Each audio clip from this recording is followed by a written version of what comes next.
aujourd'hui, si on regarde la dynamique des politiques en France aujourd'hui, ben, le représentant de l'extrême droite, et en l'occurrence ce sera Marine Le Pen, peut facilement gagner les élections présidentielles en France. Hein. Ça c'est clair et net. Donc, ce qui était une impossibilité il y a encore quelques décennies, avec une énième tentative repoussée à la dernière élection présidentielle, d'ailleurs surtout celle d'avant, où Macron a battu à plat de couture Marine Le Pen.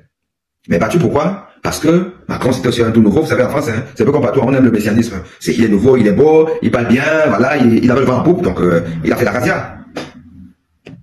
Mais c'était que partie remise. Pourquoi? Parce que, et comme moi je dis, toujours ça c'est ma théorie, et qui est partagée par certains, l'extrême droite progresse en France, pas par dynamisme interne exclusivement. La progression de l'extrême droite en France est due en partie, et en très bonne partie, par la défaillance des autres courants politiques. La France a toujours été gouvernée par la droite ou la gauche. Droite ou gauche, classique. Et avec l'arrivée de quelqu'un qui sortait de nulle part, qu'on appelle Emmanuel Macron, mais qui est quand même quelqu'un du sérail et de la droite, et qui est venu, et qui lui-même est arrivé là, sorti un peu de nulle part, à cause du ras-le-bol des Français, de ce ping-pong entre la droite et la gauche qui n'a jamais rien apporté de bon. Car tout va mal en France, de plus en plus. La France est un pays qui est en délitement. On voit ça tous les jours dans tous les secteurs de la société. La France va mal, elle va très mal. Et en plus, avec la rupture africaine, du moins de certains pays qui ont cessé d'être la vache à lait de la France. On voit ça, hein? Moi, je peux vous assurer qu'il y a quelque chose qui me marque en France.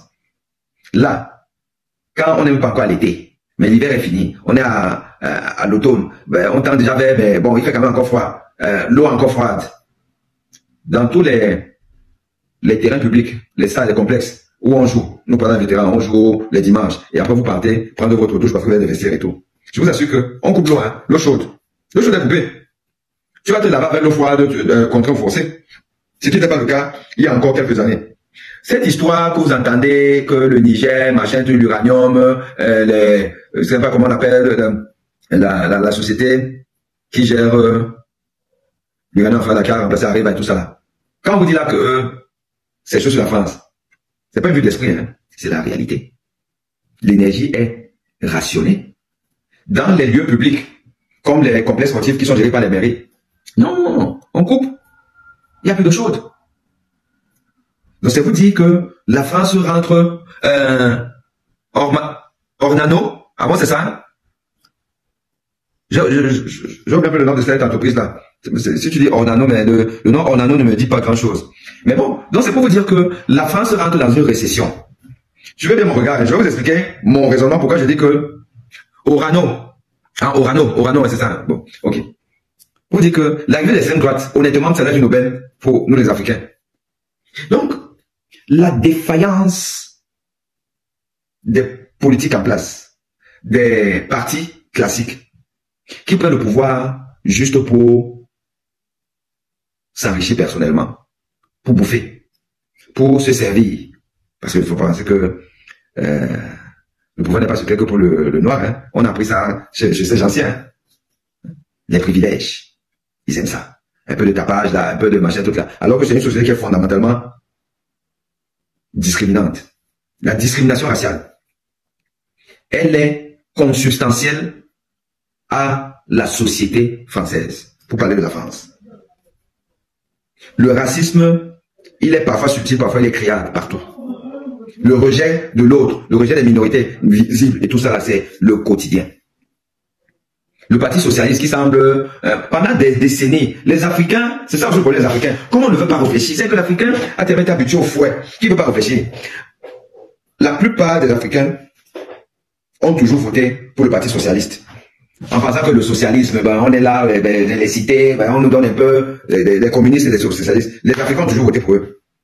Mais, les socialistes, au pouvoir, qu'est-ce qu'ils ont fait? Quelle réforme? Quelle avancée des droits des minorités en France? Si ce n'est à construire des HLM, à parquer les gens et tout, pour ghettoiser les gens et créer du communautarisme. C'est ça le parti socialiste communiste, c'est comme ça qu'ils faisaient. C'est des gens qui n'ont jamais vraiment assumé le fait que l'homme occidental, c'est l'homme occidental. La nature humaine, elle est même peut-être comme ça. Elle est faite de différences. Il faut simplement les assumer, ces différences. Et que l'autre ne doit pas passer son temps à pleurnicher, à jouer le numéro, à se plaindre toujours. Oh, c'est les autres. Oh, ben, les occidentaux. Non, non, non, non, non, non, non. C'est pas un jeu d'enfant. Hein. C'est un rapport de force. Donc, nous n'avons jamais su assumer ça. Quand la droite vient, elle fait ce qu'elle peut. Elle est un peu moins décomplexée, elle est un peu moins complexée que les socialistes, mais c'est bonnet, blanc, blanc, bonnet, à tous les niveaux. À tous les niveaux. Donc, ce sentiment du statu quo entraînait la montée du rejet du français et qui avait dans le repli facile vers l'étranger que c'est la faute aux étrangers. Et évidemment, l'extrême droite surfe sur ça, surfe sur ça, surfe sur ça, et aujourd'hui, ils sont aux portes du pouvoir. Et il faut qu'ils prennent le pouvoir. Le R doit arriver au pouvoir pour plusieurs raisons. La première raison, c'est que c'est la France. Chacun gère son pays comme il veut. Et au nom de quoi certaines personnes n'ont pas le droit de diriger aussi? Au nom de quelle logique? Depuis la nuit des temps, et surtout la 5e République, démarrée par le général de Gaulle, c'est toujours la droite ou la gauche. La droite ou la gauche. Mais on sait que ce pays, en réalité, n'est même pas 15e mondial de développement s'il n'y a pas le vol de l'Afrique. C'est un pays pauvre. Donc, aucun des deux courants politiques n'a réussi non seulement à rompre sa relation d'escroquerie avec la France, avec l'Afrique. Ils n'ont pas réussi. Ils n'ont pas mis en place des politiques de développement excentrées, tournées contre l'Afrique, vers d'autres horizons. Il y a bien des pays qui n'ont pas plus de richesse que la France, qui ne sont pas présents en Afrique, mais qui s'en sortent bien. On n'est pas obligé de voler pour émerger. Donc la droite et la gauche ont passé leur temps à consacrer et concentrer au moins 30 à 40% du PIB français dans son vol, son pillage de l'Afrique. Et, appauvrissant ainsi l'Afrique, participe à l'immigration des Africains en Europe, en France. Parce que là-bas, la terre n'est plus verte. Et d'ailleurs, c'est quand même la droite et la gauche française qui ont installé des dictateurs en Afrique. Tous ces gens qui sont là-bas, en Afrique, les Bongo, les Sassou Nguesso, les Paul Biya, les Macky Sall qui viennent de partir, et autres, c'est quand même la droite et la gauche qui les ont installés. Donc, on vous installe, vous mangez votre part, vous nous donnez notre part, et votre peuple peut crever. C'est ça le deal. Avec la droite et la gauche. Au nom de quoi les Africains doivent donc voter ceux qui sont comptables de notre situation. Sur la part de ce qui est exogène. Parce que moi, j'ai vu que la première responsabilité, c'est nous-mêmes. C'est nous-mêmes. Mais dans nous-mêmes, j'ai compté nos dirigeants qui sont placés par ces gens-là qui leur fournissent tout. Même l'armement, le pouvoir, pour pouvoir nous mater. C'est la droite et la gauche. Vous voulez que je vous parle de François Mitterrand? François Mitterrand, c'est l'un des plus grands criminels des Africains. La guerre du Rwanda, le génocide rwandais, c'est François Mitterrand. C'est lui qui supportait Abiyarimana et les Hutus. C'est François Mitterrand. C'est lui, alors qu'il y avait les prémices du génocide dans les années 92-93. François Mitterrand était au pouvoir. Puisque Mitterrand est arrivé en 81 au pouvoir. Et il est parti en 95. Avec l'arrivée de Chirac. Chirac est arrivé en 95. Il a fait un premier mandat, 95, qu'il a mené à 2002. Et c'était un septennat à l'époque. Et il a fait rebelote de 2002, donc à 2007. Puis son deuxième mandat, et ça faisait partie de ses promesses de campagne. Il a raccourci ça à un quinquennat. On est parti de septennat au quinquennat. C'est donc à 2007. Et c'est 2007 où Sarkozy est arrivé. Donc, le génocide rwandais, le pic c'est en 94. Donc François Mitterrand était au pouvoir.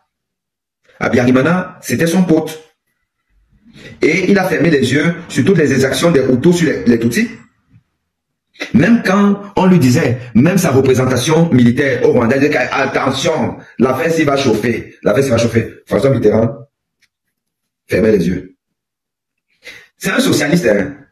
Ce n'est pas l'extrême droite. C'est un socialiste.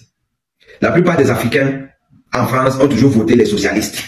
Mais François Mitterrand était un tyran, un dictateur, un raciste qui n'aimait pas l'Afrique et qui est responsable du génocide rwandais. François Mitterrand.